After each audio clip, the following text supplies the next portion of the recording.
నమస్తే VS news కి స్వాగతం. ముందుగా బులెటిన్ లో హెడ్లైన్స్.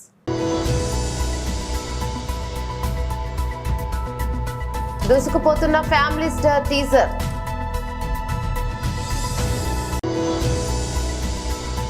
స్టాక్ మార్కెట్లకు ఆద్యంతం నష్టాలే.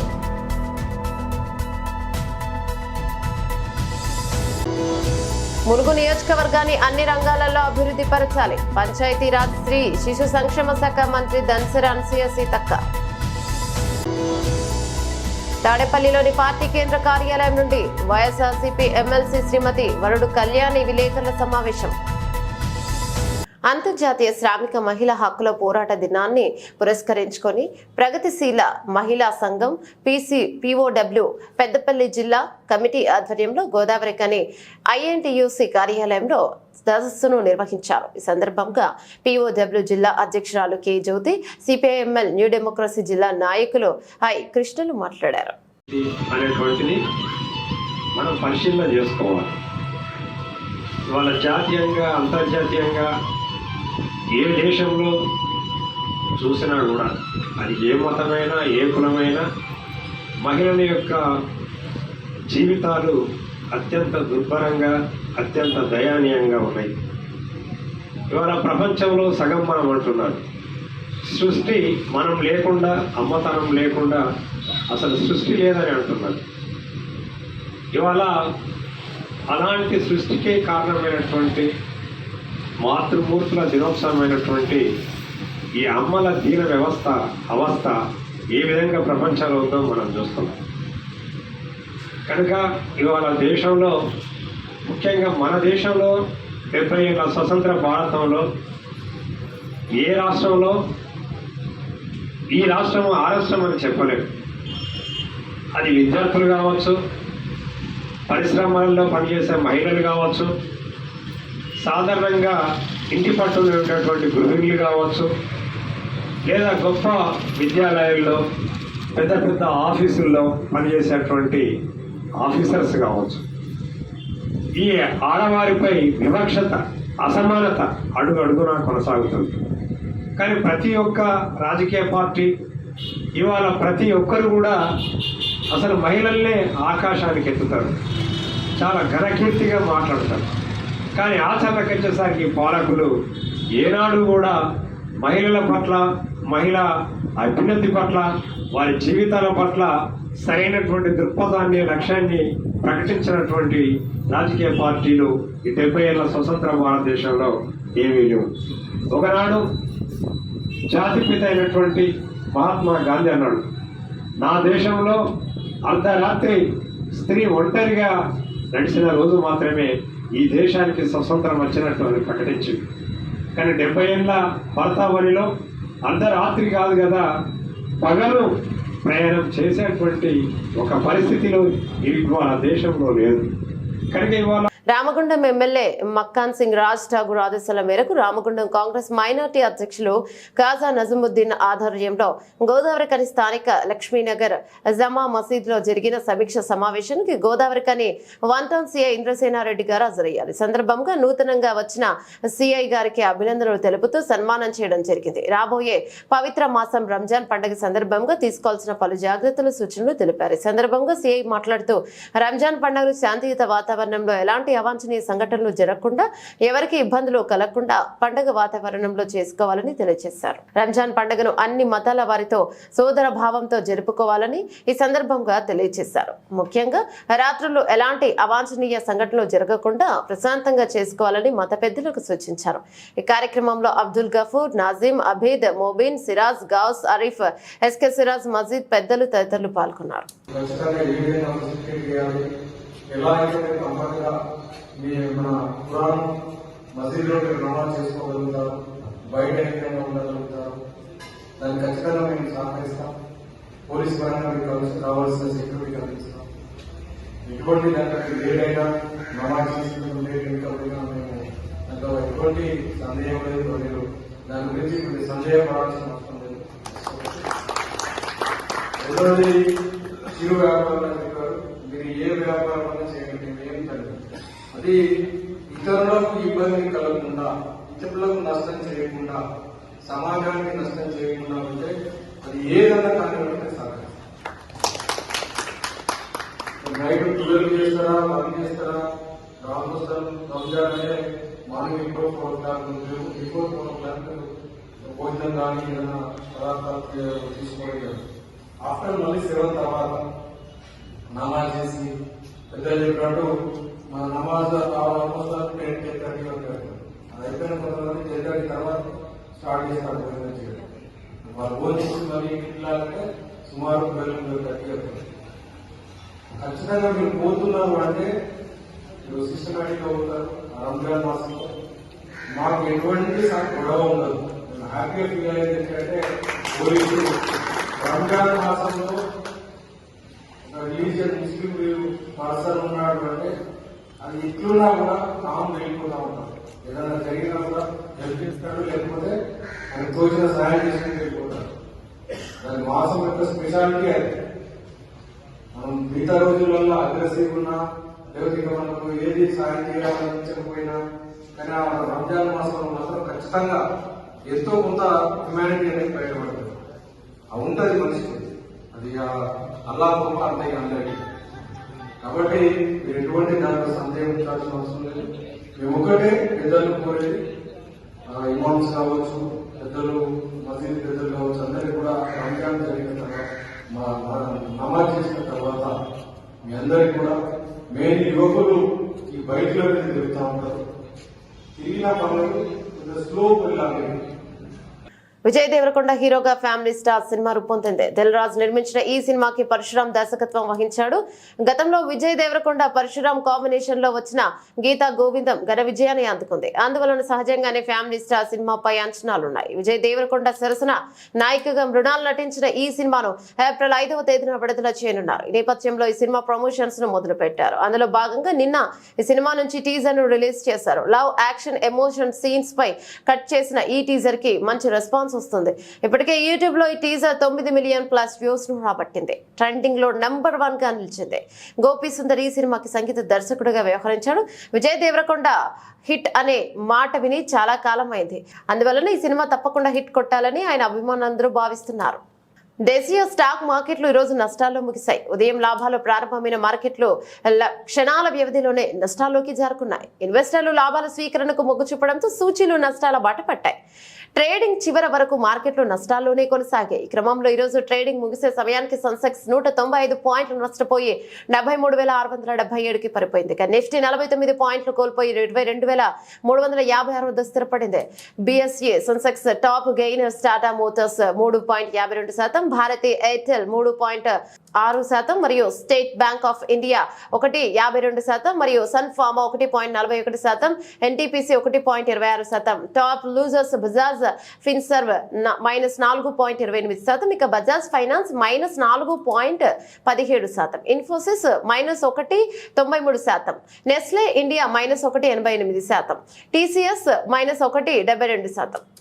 ములుగు ఇంచర్ల గ్రామంలోని ఎంఆర్ ఫంక్షన్ హాల్లో జిల్లా collector Ila Tripathi, SP Shabarish, ITDA project officer Chitra మిశ్రాతో కలిసి మంత్రి ధనసరి అనసూయ సీతక్క నియోజకవర్గ అభివృద్ధి కార్యక్రమ సమావేశాన్ని నిర్వహించారు. సందర్భంగా ఆయన మాట్లాడుతూ నియోజకవర్గ అభివృద్ధికి ప్రతి ఒక్క ఉద్యోగి కృషి చేయాలని, శాశ్వత అభివృద్ధి పనులకు ప్రతిపాదనలు సిద్ధం చేయాలన్నారు. ముఖ్యంగా ములుగు నియోజకవర్గంలో విధులు నిర్వర్తించే ప్రతి ఉద్యోగి ప్రజల జీవన ప్రమాణాలు అభివృద్ధి చెందేలా చూడాలని, జీతం కోసం పనిచేయకుండా ప్రజల కోసం పనిచేస్తే ప్రజలు కలకాలం అధికారులను గుర్తుపెట్టుకుంటారని తెలిపారు. ములుగు నియోజకవర్గాన్ని అభివృద్ధి పదంలో నడిపించాలంటే అధికారులందరూ ఒక జట్టుగా ఏర్పడి ప్రజల సమస్యలను పరిష్కరించాలన్నారు. ఉద్యోగుల వద్దకు ప్రజలు తమ సమస్యలను తెలపడానికి వచ్చే సమయంలో వారు కోపికతో సమాధానం చెప్పి వారి సమస్యలు పరిష్కారం అయ్యే విధంగా చూడాలని, ప్రజలకు సేవ చేస్తే ప్రజల అధికారులనే దేవులుగా కొలుస్తారని తెలిపారు.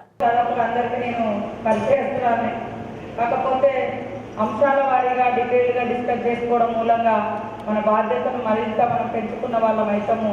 అదేవిధంగా ఇంటరాక్షన్స్ అనేది కూడా మరి సమస్యలన్నీ బయటకు వస్తూ ఉంటే ఒకరోజు కాకుండా ఇంకొక రోజు పరిష్కరించుకోవచ్చు. కానీ అసలు రివ్యూలే లేకుంటుంటే, అసలు చర్చనే లేకుంటే, సమస్యనే గుర్తించకుంటే సమస్యకు పరిష్కారం అనేది దొరకదు. కాబట్టి మళ్ళీ నేను ఒకసారి మీకు చెప్పేది ఏంటంటే, మీరందరూ నా టీం, నేను కూడా మీ టీం, అందరం మనమంతా మరి ఈ అభివృద్ధి అనేటువంటి డిపార్ట్మెంట్లో ఈ ములుగు అనేటువంటి ప్రజాక్షేత్రంలో మనం ఒక టీమ్గా పనిచేస్తే తప్ప ప్రజల యొక్క సమస్యలు కానీ వాటి పరిష్కారం కానీ జరగదు. సో మీరందరూ కూడా ఆ స్ఫూర్తితోటి పనిచేస్తే మళ్ళీ ఒక 1 month తర్వాత ఎలక్షన్స్ వస్తే రివ్యూ పెట్టుకోవడం కష్టం. కానీ పర్సనల్గా మాత్రము మరి విత్ ఇన్ రూమ్స్లోనూ అక్కడ ఇక్కడ ఆఫీసులలో జనరల్గా విజిట్ చేసినప్పుడు మాత్రం ఈ 2 monthsలో మళ్ళీ కూర్చోవడానికి అవకాశం ఉంటుంది. నేనేమంటాను అంటే ఖచ్చితంగా ఒక డెవలప్మెంట్ అనేటువంటి సర్కిల్ను మనం క్రియేట్ చేసుకుంటే ఒక 1 month 2 monthsకి ఒక ప్రోగ్రామ్ అనేది చాట్ లాగా తయారు చేసుకుంటే మీ ఆఫీస్లో అది ఇవి మన మండలంలో ఈ ఐడెంటిఫై చేసిన ఇష్యూస్ అని ఒకటి మీరు ఒక పోస్టరా ఫ్లెక్సీయా చాట్ లాగా పెట్టుకుంటే దాన్ని ఒక్కొక్క టిక్ పెట్టుకుంటా అంటే మీకు కూడా ఈ వారంలో ఇది పరిష్కరించుకున్నాం, ఈ వారంలో ఇది ఒక అచీవ్మెంట్ లాగా అనిపిస్తుంది, అది ఒక ప్రోగ్రెస్ లాగా అనిపిస్తుంది. దయచేసి నాకు కూడా మేము అనుకుంటాం కానీ సాధ్యం అయితలేదు. బట్ మీ చేతిలో మీ టైం కొద్దిగా మీకు అవకాశం ఉంది కాబట్టి ప్రతి డిపార్ట్మెంట్ ప్రతి మండల స్థాయిలో జిల్లా కలెక్టర్ స్థాయిలో జిల్లా కలెక్టర్ గారు ఎస్పీ స్థాయిలో ఎస్పీ, అది గ్రౌండ్కి వచ్చినప్పుడు మండల స్థాయిలో, అది అదేవిధంగా గ్రామ పంచాయతీ స్థాయిలో ఆ సమస్యలన్నీ కూడా ఒక వారం రోజులు ఐడెంటిఫై చేసుకొని వాటిని లిస్ట్ అవుట్ చేసుకొని ఆ లిస్ట్ ప్రకారం మనం కొంత పరిష్కరించుకుంటూ పోతే మనకు ఒక వెనుక వైపు చూస్తే అరే మేము ఈ సమస్యలు పరిష్కరించడం అని మనకు ఒక బూస్టింగ్ లాగా ఉంటుంది. అదొక గొప్ప ఆత్మస్థైర్యాన్ని ఊపిరి పీల్చుకున్నట్టు కూడా అనిపిస్తుంది. అమ్మ నేను ఇది చేసిన మనం 100 చేసినా కూడా ఒక క్రమ పద్ధతి ఒక పద్ధతి లాగా లేనప్పుడు మీకు కూడా ఏం అర్థం కాదు. మీరు ఏం చేసి నెలలో అన్నప్పుడు ఏమున్నది అనేది వస్తుంది. కాబట్టి అట్లా ప్లాన్ చేసుకోండి. తప్పకుండా టెక్నిక్స్తో వర్క్ చేసుకోండి. టెక్నికల్గా అంటే మనకు ఒక డెవలప్మెంట్ అనేది కూడా ఒక సాంకేతిక పరంగా ఒక ప్లానింగ్ తోటి చేసుకుంటే బాగుంటుంది. తాడేపల్లిలోని పార్టీ కేంద్ర కార్యాలయం నుండి వైఎస్ఆర్సీపీ ఎమ్మెల్సీ శ్రీమతి వరదు కళ్యాణి విలేకరుల సమావేశం నిర్వహించారు. రాజ్యసభకి మా బీసీలు ఒక్కరికైనా మీరు పంపించారా? అదే మా జగనన్న 4 బీసీలకి రాజ్యసభకి పంపడమే కాకుండా అసలు ఈ ఆంధ్రప్రదేశ్ రాష్ట్ర చరిత్రలో ఎప్పుడు లేనట్టుగా ఒక మత్స్యకారులకి, ఒక శెట్టి బలిజలకి, ఒక యాదవులకి రాజ్యసభకు పంపించి ఒక బీసీ పక్షపాత ముఖ్యమంత్రిగా ఈరోజు జగనన్న నిలబడడం జరిగింది. అలాగే అసలు బీసీ ముఖ్యమంత్రులుగా ఉన్న రాష్ట్రాల్లో జరగనంత మేలు ఆంధ్రప్రదేశ్ రాష్ట్రంలో జగనన్న హయాంలో మా బీసీలకి జరిగిందని నిజంగా సగర్వంగా ఒక బీసీ ఎమ్మెల్సీగా నేను ఒక సగర్వంగా తెలియజేస్తూ ఉన్నాను. అలాగే మా బీసీలకి ఈ రాష్ట్రంలో జగనన్న పాలనలో రాజ్యాంగం ఇచ్చిన అవకాశాల కంటే ఎక్కువ అవకాశాలు ఇచ్చారని సగర్వంగా తెలియజేస్తూ ఉన్నాను. అలాగే తీసుకుంటే ఆ బీసీ డిక్లరేషన్లో అంటారు జగనన్న పాలనట బీసీలకి మోసం జరిగిపోయిందంట. నిజంగా మీకు దమ్ము ధైర్యం ఉంటే బహిరంగ చర్చకు నేను సిద్ధంగా ఉన్నాను. మా జగనన్న పాలనలో బీసీలకి ఏం చేశారు, మీ పాలనలో బీసీలకి ఏం చేశారు మనం చర్చించుకుందాం. చంద్రబాబు నాయుడు గారు మీ కాన్స్టిట్యున్సీ కుప్పంకి వెళ్దామా, లేదా బాలకృష్ణ గారి కాన్స్టిట్యున్సీకి వెళ్దామా, లేదంటే అచ్చెన్నాయుడు గారి కాన్స్టిట్యున్సీకి వెళ్దామా, యనమల రామకృష్ణుడు గారి కాన్స్టిట్యున్సీకి వెళ్దామా, మీరే చెప్పండి. ఎక్కడికైనా మేము రెడీ రావడానికి. ఏ గ్రామానికైనా వెళ్దాం. ఆ గ్రామంలో బీసీ గృహాలకు వెళ్ళి వాళ్ళ గృహాల్లో మా జగనన్న 5 ఏళ్ల పాలనలో మేలు జరిగిందా, గత మీ 5 ఏళ్ల పాలనలో మేలు జరిగిందో మనం తేల్చుకుందాం. మేము సిద్ధంగా ఉన్నాం. ఎందుకంటే మేము కాలర్ ఎగరేసుకొని ప్రతి కార్యకర్త కూడా ధైర్యంగా ప్రజల్లోకి వెళ్ళి మా జగనన్న ప్రభుత్వం ఇంత మేలు చేసింది అని చెప్పుకునేంత అవకాశాన్ని, మేలుని బీసీలకి జగనన్న ఈ రాష్ట్రంలో ఇచ్చారు. కానీ మీరు చెప్పుకోవడానికి ఒక్క పథకం కూడా లేని పరిస్థితి ఈ రాష్ట్రంలో ఉంది. అంతా ఎందుకు ఒకటి చెప్తున్నాను, జగనన్న ముఖ్యమంత్రి అయ్యాక ఈ 5 ఏళ్ళలో ఈ 58 నెలల్లో డీబీటీ పద్ధతి ద్వారా తీసుకుంటే 2,59,000 కోట్లు ప్రజల అకౌంట్లో వేస్తే అత్యంత పారదర్శకంగా ₹1 అవినీతి లేకుండా వేశారు. అందులో బీసీలకి 1,22,000 కోట్లు వేయడం జరిగింది. దీన్ని కాదనే దమ్ము ధైర్యం మీ పార్టీలు మీ కూటమికి ఎవరికైనా ఉందా? చర్చించడానికి మీరు సిద్ధంగా ఉన్నారా? ఇంత మేలు మీ గవర్నమెంట్ టైంలో జరిగిందా? అలాగే తీసుకుంటే డీబీటీ నాన్ డీబీటీ ద్వారా తీసుకుంటే 4,38,000 కోట్లు పేద ప్రజల అకౌంట్లో అయినా అన్ని రకాలుగా లబ్ధి చేకూర్చారు, డీబీటీ నాన్ డీబీటీ కలిపి. అందులో మా బీసీలకు తీసుకుంటే 1,73,000 కోట్లు ఇవ్వడం జరిగింది జగనన్న. మరి మీ 14 ఏళ్ళ హయాంలో తీసుకుంటే మొత్తం కలిపిన ఇంత మేలు మా బీసీలకి చేశారా చంద్రబాబు నాయుడు గారని నేను ప్రశ్నిస్తూ ఉన్నాను. ఇవి ఏమీ చేయకుండా ఏ మొహం పెట్టుకొని మీరు బీసీ ఓట్లు అడుగుతున్నారు, మళ్ళీ బీసీ డిక్లరేషన్ అనేసి ప్రజల ముందుకు వస్తున్నారు. మీకు అసలు బీసీలకు ఓట్లు అడిగే అర్హత ఉందా అని నేను అడుగుతూ ఉన్నాను. అలాగే తీసుకుంటే జగన్ అన్నంట మోసం చేస్తాడు అంటున్నారు కదా, అంటే 124 సార్లు బటన్ నొక్కి బీసీల అకౌంట్స్లో డబ్బులు వేసి వాళ్ళ జీవన ప్రమాణాలు పెంచడం మోసమా? అలాగే బీసీ కమిషన్ ఈ రాష్ట్రంలో జగనన్న ఏర్పాటు చేయడం మోసమా అని నేను అడుగుతూ ఉన్నాను. అలాగే తీసుకుంటే జగనన్న బీసీ డిక్లరేషన్ తీసుకురావడం, బీసీ కులగణనకు కూడా ఉండవల్లి నివాసం నుంచి రోడ్డు మార్గాన గన్నవరం విమానాశ్రయానికి చేరుకున్న తెలుగుదేశం పార్టీ జాతీయ ప్రధాన కార్యదర్శి నారా లోకేష్ అనంతరం గన్నవరం విమానాశ్రయం నుండి ప్రత్యేక విమానంలో బెంగళూరుకి బయలుదేరి వెళ్లారు. గుంటూరుకి చెందిన ప్రముఖ పారిశ్రామికవేత్తలు జగన్ ప్రభుత్వంలో విరక్తి చెంది వినూత్నంగా సైకో ప్రూఫ్ జాకెట్లు తయారు చేయించి మరియు గన్నవరం ఎయిర్పోర్ట్ లో నారా లోకేష్ కు స్వాగతం పలికి 175 నియోజకవర్గాలలో తెలుగుదేశం పార్టీ కార్యకర్తలందరికీ సైకో జగన్ పరిపాలన గురించి తెలియజేసి తెలుగుదేశం జనసేన ఉమ్మడి అభ్యర్థుల గెలిపే లక్ష్యంగా తెలుగుదేశం పార్టీ గెలుపుకి కృషి చేస్తామని లోకేష్ కి తెలియజేశారు. నేనేం మాట్లాడలేదన్నా మాట్లాడలేదన్నా మీడియాతో. అరే నేనేం మాట్లాడలేదా, రేపు అన్ని పబ్లిక్ స్పీక్స్ లో చెప్తాను. ప్లీజ్ అన్న ఏమనుకో. జగన్ రెడ్డి పాలనపై నాకున్న అభిప్రాయాన్ని ఈ రూపంలో ఆంధ్ర రాష్ట్ర ప్రజలకు తెలియజేయాలని నేను నిర్ణయం తీసుకున్నాను. దీనికి నామకరణం చేశాను, సైకో ప్రూఫ్ జాకెట్ నామకరణం చేశాను. ఈ కూర్పు అంతా కూడా నేనే తయారు చేశాను. నేనే దీన్ని సామాన్యులకి చేరువయ్యే విధంగా దీన్ని చేర్చాలి అని తపన పడుతున్నాను. 175 నియోజకవర్గాల్లో ప్రతి అభ్యర్థి దీన్ని యూజ్ చేసుకోవాలని కోరుకుంటున్నాను. సార్ మీ పేరు సార్? నా పేరు దొడ్డి సీతారామయ్య, మా తమ్ముడు హనుమంతురావు. ఎక్కడ సార్? గుంటూరు జిల్లా, గుంటూరు టౌన్. ఇది 175 నియోజకవర్గాల్లో ప్రతి అభ్యర్థి ఎలక్షన్ క్యాంపెయిన్కి యూజ్ చేసుకోవాలని నేను తపన పడుతున్నాను. ఇది లోకేష్ గారి ముందు ప్రజెంట్ చేయడానికి వచ్చాను.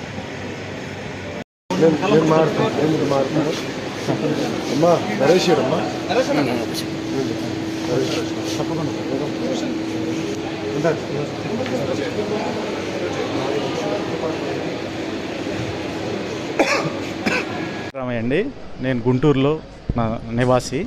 నేను మిర్చి వ్యాపారం చేస్తాను.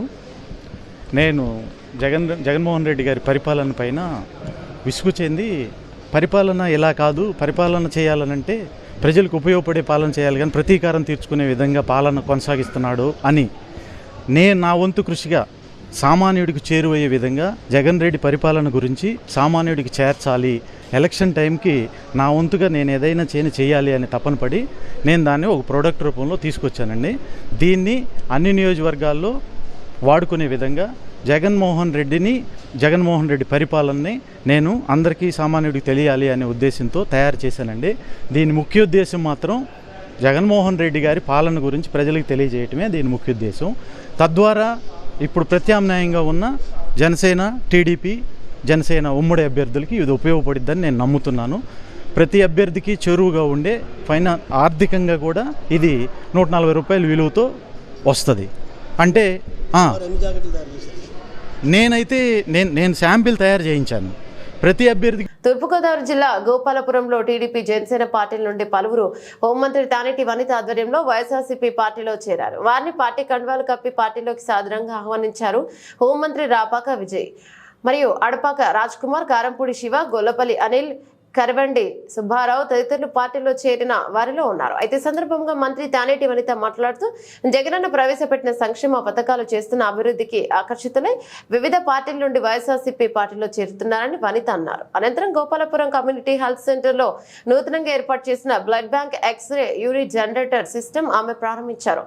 జగనన్న ప్రభుత్వ వైద్య ఆరోగ్య రంగంలో అనేక సంస్కరణలు తీసుకొచ్చారని, పేదవారి ఆరోగ్య భద్రత కోసం ఈ తరహాలో కృషి చేసిన ముఖ్యమంత్రి జగన్మోహన్ రెడ్డి అని ప్రతి గ్రామంలో వైఎస్ఆర్ హెల్త్ క్లినిక్ స్థాపించి ఆయా గ్రామాల సచివాలయాలకు అనుసంధానం చేసి పనిచేసేలా చర్యలు తీసుకున్నారని వివరించారు. ప్రతి నియోజకవర్గానికి ఒక community health centre, revenue division కు ఒక్క ఏరియా ఆసుపత్రి ఉండాలనే లక్ష్యంతో ప్రభుత్వం చర్యలు చేపడుతోందని మంత్రి వనిత అన్నారు.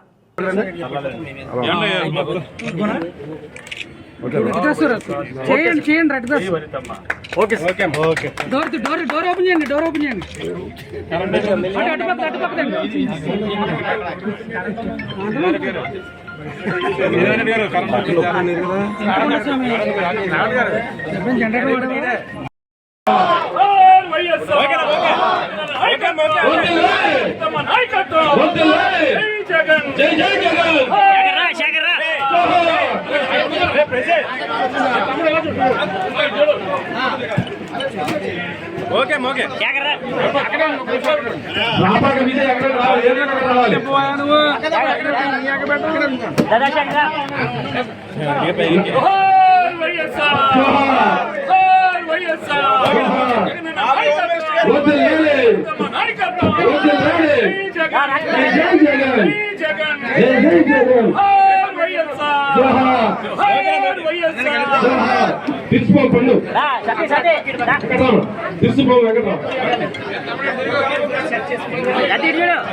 ఆయన కూడా జాయినింగ్ ఉంది.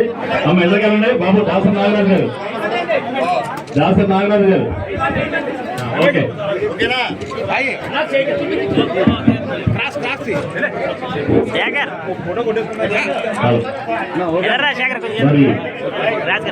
ఈరోజు బులెటిన్ ముగించే ముందు హెడ్లైన్స్ మరోసారి.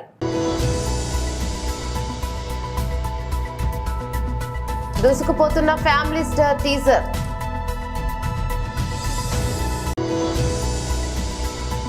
స్టాక్ మార్కెట్లకు ఆద్యంతం నష్టాలే.